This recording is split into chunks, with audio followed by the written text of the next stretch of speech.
नमस्कार, स्वागत है आपका ज्ञान वृक्ष के इस ऑनलाइन क्लास में। दोस्तों, आज हम लोग देखेंगे 28 अगस्त का करंट अफेयर्स और इसमें भी 10 प्रश्न है। 10 प्रश्न आने वाले एग्जाम्स के लिए बहुत ही इंपॉर्टेंट है। आप लोग इसे अच्छे से पढ़ेंगे और हम लोग इसे डिटेल्स में देखेंगे। चलिए देखते हैं पहला प्रश्न है कि पौलोमी घटक जिन्होंने हाल ही में संन्यास की घोषणा की है, किस खेल से संबंधित है। देखिए, खिलाड़ी का नाम जरूर याद रखिएगा, पौलोमी घटक। ये कौन सी खेल खेलती हैं, ये पूछा जा सकता है ऐसे खिलाड़ियों का नाम और खेल का नाम दे करके। तो ये टेबल टेनिस खेलती हैं। क्या खेलती है? Table tennis. तो इसे ध्यान रखिएगा। ये पश्चिम बंगाल की खिलाड़ी हैं और इन्होंने संन्यास लेने की घोषणा कर दी है। तो पौलोमी घटक टेबल टेनिस में 7 बार राष्ट्रीय चैंपियन रह चुकी हैं और 2010 में जो राष्ट्रीय खेल हुआ था उसमें इनको रजत पदक मिला था। आगे देखेंगे 2 नंबर है कि चीनी कंपनी टिकटॉक के सीईओ के पद से किसने इस्तीफ़ा दिया। अभी टिकटॉक के जो सीईओ थे उन्होंने अभी इस्तीफ़ा दे दिया है। तो वो कौन थे, क्या नाम है उनका नाम है केविन मेयर। क्या नाम है? Kevin mayor. तो आंसर इसमें क्या हो जाएगा? आंसर बी बिल्कुल सही है। इसमें कुछ खास नहीं है, बस ऐसे ही जान लीजिए कि टिकटॉक के सीईओ कौन है, क्योंकि बड़ा चर्चा में रहा है अभी ये, इसलिए हो सकता है कि आने वाले समय में पूछ दिया जाए। तो टिकटॉक के सीईओ कौन थे जिन्होंने इस्तीफ़ा दिया है? तो वो केविन मेयर है। आगे देखेंगे, अगला है 3 नंबर। अगस्त 2020 में किस बैंक ने लिबर्टी सेविंग्स अकाउंट को लॉन्च किया है? अगस्त 2020 में किस बैंक ने लिबर्टी सेविंग्स अकाउंट को लॉन्च किया है? देखिए दोस्तों, ये लॉन्च किया है एक्सिस बैंक। कौन किया है? Axis bank. तो आंसर यहाँ पर 3 का सी बिल्कुल सही है। अब इसके बारे में एक दो बात समझ लीजिए कि प्रति महीने 25,000 रुपये का न्यूनतम धनराशि रखना या 25,000 रुपये तक का आप डेबिट कार्ड से खर्च कर सकते हैं, ये अनिवार्य है उस बैंक के द्वारा।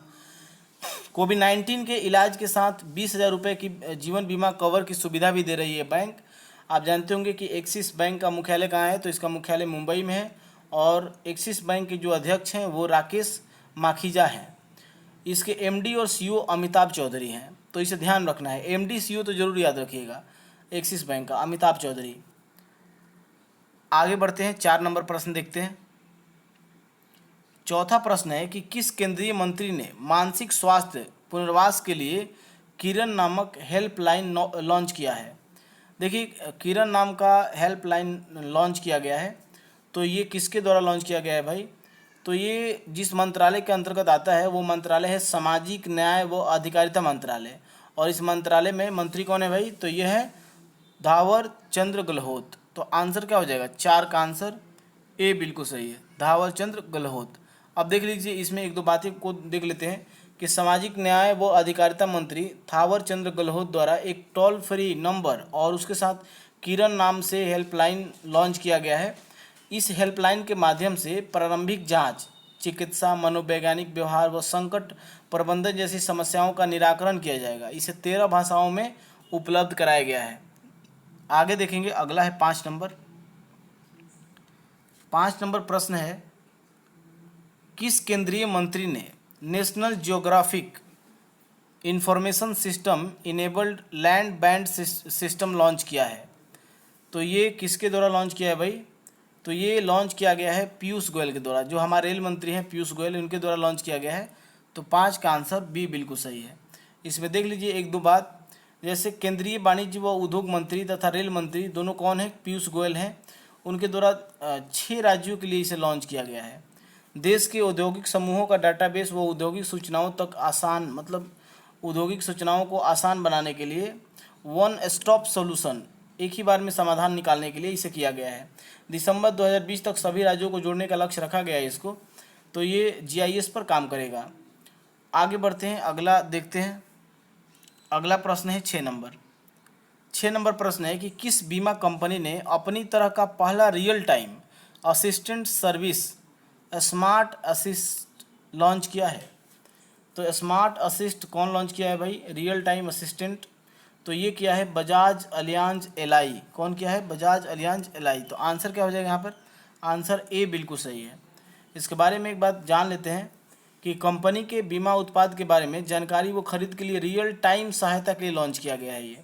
बजाज एलियांज एलआई इसका मुख्यालय है पुणे में। और एमडीसीयू नहीं भी याद रख सकते हैं, तरुण चुग है इनका नाम। आगे देखिए, अगला है 7 नंबर, मुख्यालय जरूर याद रखिएगा बजाज एलियांज का।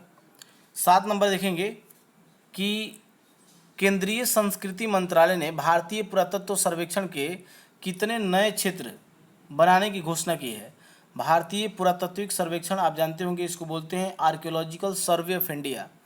तो इसके लिए इसके कितने नए क्षेत्र बनाने की घोषणा की गई है, तो कुल 7 नए क्षेत्र बनाए जाएंगे। कितने? कुल 7। तो आंसर 7 का आंसर सी बिल्कुल सही है। अब देख लेंगे इसमें कुछ बात को समझ लीजिए। जैसे आप उनमें से 7 को जान लीजिए। जबलपुर मध्य प्रदेश में, राजकोट गुजरात में, हम्पी कर्नाटक में, झांसी और मेरठ उत्तर प्रदेश में, और रायगंज पश्चिम बंगाल में, त्रिची तमिलनाडु में, ये नए सर्किल के रूप में घोषित किए गए हैं। वर्तमान में मतलब ये पूरे देश में 29 सर्कल के रूप में उपलब्ध हो जाएंगे, ये 7 अगर बन जाते हैं तो। और केंद्रीय पर्यटन व संस्कृति मंत्री कौन है? प्रहलाद सिंह पटेल। अब इसमें देखिए कि इसका स्थापना कब हुआ था। आर्कियोलॉजिकल सर्वे ऑफ इंडिया का स्थापना कब हुआ था भाई? तो ये हुआ था 1861 में। बहुत ही इंपॉर्टेंट है, एग्जाम में पूछा गया है ये ध्यान में रखिएगा। और संस्थापक इसके कौन थे भाई? तो संस्थापक थे अलेक्जेंडर कनिंघम।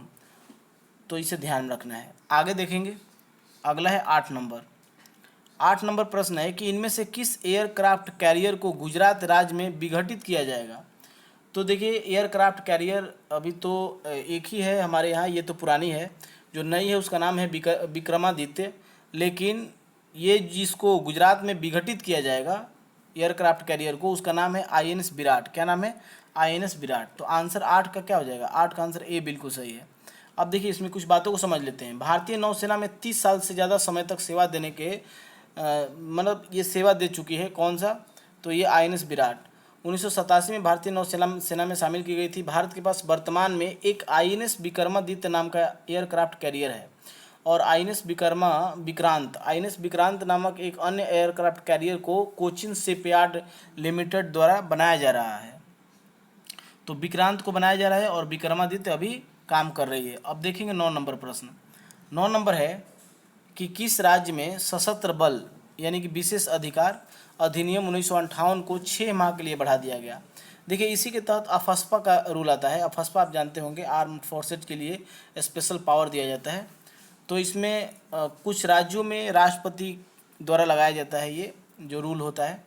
इसमें देखिए जैसे दे रहा है कि विशेष अधिकार 1958 को 6 माह के लिए बढ़ाया गया है। तो ये असम में बढ़ाया गया है, जहाँ पर बहुत ज़्यादा दिक्कत होने लगती है वहाँ पर ये लागू किया जाता है। तो इसमें देखिए राज्य में सुरक्षा बलों पर हमला हो जाता है कहीं पर, या अवैध हथियार या गोला बारूद मिल जाते हैं, तो वहाँ पर ये इस तरीके का सशस्त्र बल का प्रयोग किया जाता है। केंद्र सरकार राज्य के राज्यपाल वो उत्तर प्रदेश मतलब जो यूनियन टेरिटरी होता है उसके प्रशासक के पास अशांत क्षेत्र घोषित करने की शक्ति भी होती है।